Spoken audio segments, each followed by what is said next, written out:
अविनाश सुबह समय पर उठा नहीं तो संस्कृति को चिंता हुई। उसने अविनाश को उठाते हुए उसके माथे पर हाथ रखा। माथा तप रहा था। संस्कृति घबरा उठी। अविनाश को तेज बुखार था। 2 दिन से वह खांस भी रहा था। संस्कृति ने कल इसी वजह से उसे ऑफिस जाने से मना कर दिया था, मगर आज तेज बुखार भी था। उसने जल्दी से अविनाश को दवा खिलाकर माथे पर ठंडे पानी की पट्टी रखी। संस्कृति और अविनाश की शादी को अभी ज्यादा वक्त नहीं गुजरा था। 2 साल ही हुए थे। पिछले साल तक सास ससुर साथ में रहते थे, मगर कोरोना में संस्कृति की जेठानी की मौत हो गई तो सास ससुर बड़े बेटे के पास रहने चले गए। उसके बाद कोरोना का प्रकोप बढ़ता ही गया। पिछले कुछ समय से टीवी चैनल्स पर दिल्ली के अस्पतालों में कोरोना से जूझने वालों की हालत देखकर वह वैसे भी परेशान थी। कहीं वेंटिलेटर नहीं तो कहीं ऑक्सीजन नहीं। मरीजों को अस्पतालों में बेड तक नहीं मिल रहा था। ऐसे में अब उनका क्या होगा, ये सोचकर ही वह कांप उठी। जल्दी से उसने माँ को फोन लगाया। माँ, अविनाश को सुबह से बहुत तेज बुखार है, क्या करूं? बेटा, ये समय ही बुरा चल रहा है। राजू भी कोरोना पॉजिटिव है, वरना उसे भेज देती। हम खुद उसकी देखभाल में लगे हुए हैं। तू ऐसा कर, जल्दी से डॉक्टर को बुला और दवाएं शुरू कर। हाँ माँ, वह तो करना ही होगा। मेरी सास की भी तबीयत भी सही नहीं चल रही है, वरना जेठ जी को ही बुला लेती। घबरा नहीं बेटी, धैर्य से काम ले, सब ठीक हो जाएगा, माँ ने समझाने का प्रयास किया।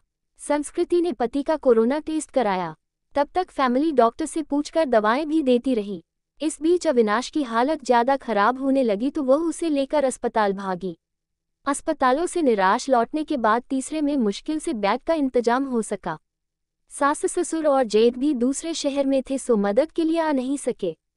वैसे भी दिल्ली में लॉकडाउन लगा हुआ था, रिश्तेदार चाहकर भी उसकी मदद करने नहीं आ सकते थे। आस पड़ोस वालों ने कोरोना के डर से दरवाजे बंद कर लिए। तब संस्कृति ने अपने दोस्तों को फोन लगाया पर सबने बहाने बना दिए। अकेली संस्कृति पति की सेवा में लगी हुई थी। अस्पताल में मरीजों की लंबी कतारों और मौत के तांडव के बीच किसी तरह संस्कृति खुद को बचाते हुए पति के लिए दौड़भाग करने में लग गई। कभी दवा की पर्ची लेकर भागती तो कभी खाना लेकर, कभी डॉक्टर से गिड़गिड़ाती तो कभी थक-हार कर बैठ जाती। उसे कोरोना वार्ड में जाने की इजाजत नहीं थी। बाहर रिसेप्शन में बैठकर ही पति के ठीक होने की कामना करती रहती। उस पर पति की तबीयत अच्छी होने के बजाय बिगड़ती जा रही थी। उस दिन भी डॉक्टर ने पर्ची में कई दवाएं जोड़कर लिखीं। वह दवाएं लेने गई मगर जो सबसे जरूरी दवा थी वही नहीं मिली। अस्पताल में उसका स्टॉक खत्म हो चुका था। अब वह क्या करेगी? बदहवास सी वह अस्पताल के बेंच पर बैठ गई। बगल में ही परेशान सा एक युवक भी बैठा हुआ था। संस्कृति ने उसकी तरफ मुखातिब होकर पूछा, आप बता सकते हैं ये दवा मुझे कहाँ मिलेगी? मैं खुद ये दवा ढूंढ रहा हूँ, आसपास तो मिली नहीं। मेरे दोस्त ने बताया है कि नोएडा में उसकी शॉप है। उसने कुछ दवाएं स्टॉक करके रखी हैं, सो वह मुझे दे देगा। अभी जाने की ही सोच रहा था। पर्ची लाइए, मैं अपने साथ आपके लिए भी दवा ले आता हूँ। बहुत मेहरबानी होगी। सुबह से इसके लिए परेशान हो रही थी। पसीना पोंछते हुए संस्कृति ने कृतज्ञ स्वर में कहा, मेहरबानी की कोई बात नहीं, इंसान ही इंसान के काम आता है। बस इतना शुक्र मनाए कि दवा वहां मिल जाए, कहकर वह चला गया। करीब 2-3 घंटे बाद लौटा तो उसके चेहरे पर परेशानी की लकीरों के बावजूद खुशी थी। ये लीजिए, बड़ी मुश्किल से मिली, मगर मिल गई, यही बहुत है। बहुत बहुत शुक्रिया। कितने की है? संस्कृति का चेहरा भी खिल उठा था। अरे नहीं, पैसे की जरूरत नहीं, आप पहले ये दवा खिलाए मरीज को। उस दिन के बाद से दोनों में बातचीत होने लगी। वह अपने भाई की देखभाल में लगा था और संस्कृति पति के लिए दौड़ भाग कर रही थी। दोनों का दर्द एक सा ही था। संस्कृति जब भी व्यथित होती तो उसके कंधों पर सिर रख कर रो लेती। कोई चीज लानी होती तो प्रतीक लेकर आता, संस्कृति को घर छोड़कर आता। धीरे धीरे तकलीफ के इन दिनों में 2 अजनबी एक बंधन में बंधते जा रहे थे। उनके बीच एक अजीब सा आकर्षण भी था जो दोनों के इस बंधन को और मजबूत बना रहा था।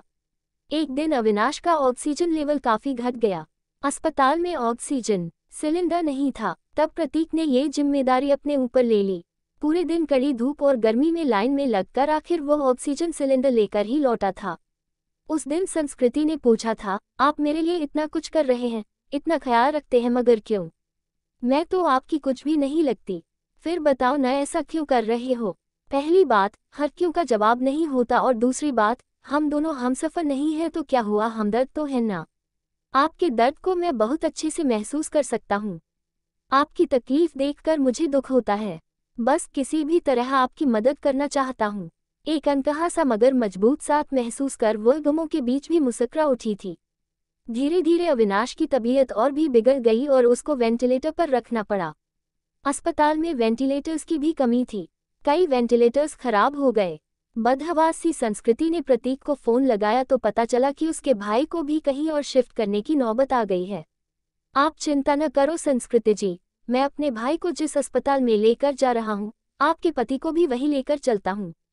वहाँ वेंटिलेटर की सुविधा है और डॉक्टर्स भी अच्छे हैं। प्रतीक ने उसे ढांढस बंधाया और फिर जल्दी ही शिफ्टिंग की सारी व्यवस्था करा दी।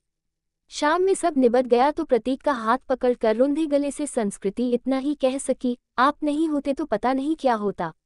मैं नहीं होता तो कोई और होता। अच्छे लोगों की मदद के लिए कोई ना कोई आ ही जाता है। ऐसा नहीं है प्रतीक जी, मैंने अपने दोस्तों, पड़ोसियों और परिचितों सबको देख लिया। इस कठिन समय में कोई भी मेरे साथ खड़ा नहीं। केवल आप हैं जिसे 4-6 दिन पहले तक मैं जानती भी नहीं थी। आज लगता है ऐसे आपके बिना रह ही नहीं सकती। उसकी बात सुनकर प्रतीक ने एक अलग ही नजर से संस्कृति की तरफ देखा और फिर मुस्कुरा कर चला गया। संस्कृति के दिल में अजीब सी बेचैनी होने लगी। वह सोचने लगी कि प्रतीक का साथ इस परेशानी के समय में भी कितना सुकून दे जाता है। अस्पताल में मरीजों के रिश्तेदारों की भागदौड़ और परेशानियों के बीच भी चंद लम्हे वह केवल प्रतीक के बारे में सोचती रह गई। इसी तरह 2-3 दिन और गुजरे। अविनाश की हालत काफी गंभीर थी। फिर एक दिन सुबह संस्कृति को सूचना मिली कि उसके पति की मृत्यु हो गई है। एक पल में संस्कृति को लगा जैसे वह अधूरी रह गई। उसका सब कुछ छिन गया है। प्रतीक ने जितना हो सका उसे धैर्य बंधाया। कोरोना की वजह से वह पति के शव को घर भी नहीं ला सकती थी। लॉकडाउन लगा हुआ था, घर वालों का आना भी कठिन था। ऐसे में उसे समझ नहीं आ रहा था कि पति को अंतिम विदाई कैसे दे।